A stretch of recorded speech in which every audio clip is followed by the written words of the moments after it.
everybody, this is Isha Snehal. I am a neurology intern at University of Nebraska Medical Center and I graduated from Lady Harding a couple of years back.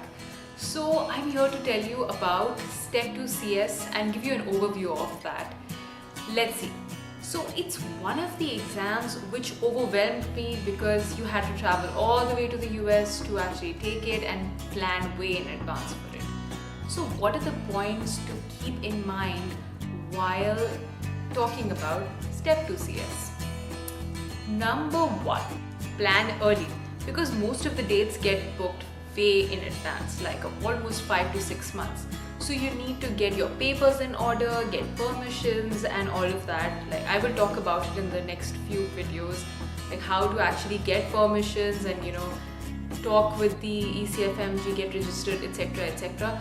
But you do need to plan for Step 2 CS way earlier than the rest of the other exams. So where are the exams conducted? Houston, Chicago, Philadelphia, Los Angeles and Atlanta. Number 2, are there any preferences for actually taking the exam? Which means or translates to, are there places where the pass rates are higher than the others? Well, yes, maybe.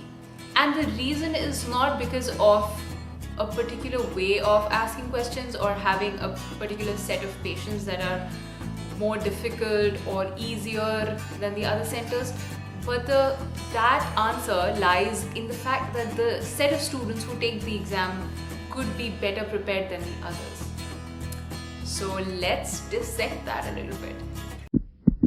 You would have heard about Houston being more popular than the other centers, and actually the reason is that a lot of hostels and a lot of hotels are reserved for students who are taking Step 2 CS, and a lot of students aggregate together and they study 24/7, sharing notes and blah blah blah. It's a very intense environment. But the case is everywhere across the US, all centers is the same. The standard is the same. The cases are like more or less different, but like standard is the same. So the key here is not to run after Houston dates. And even if you don't get it, please don't pay extra money to get Houston dates or even get anxious because you didn't get a Houston date. I have had so many friends who went to different places and did as well as anybody else who went to a Houston center.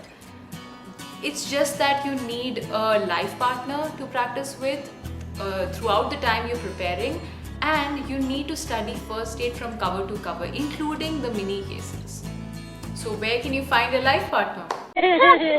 You can find a partner on Facebook, on any of the groups that talk about USMLE Step 2 CS, and there are lots and lots of people who reach out and say, hey, I have my exam, say next month, is there anybody available in Houston or Chicago to just practice? And actually I did find a lot of people through those Facebook groups to practice.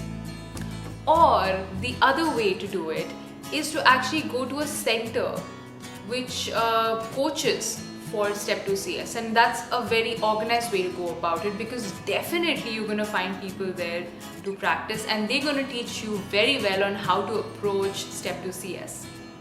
So there are some centers which provide good coaching for Step 2 CS. They are NYCS Prep and Goals.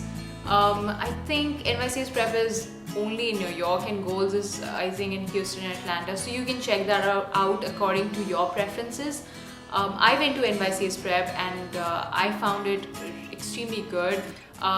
It was like a 3-day course, and from there on you could actually go to their center and practice with all your classmates, and I did that for like 2-3 weeks and it was very helpful. I also took mock exams and so that I was well prepared for my Step 2 CS, and then it was a cakewalk. So guys, I hope you liked my video, and if you did, give a big fat thumbs up and subscribe to my channel. I'm going to be covering about the pattern of the exam and a lot of other stuff in my next upcoming videos, so please watch and stay tuned.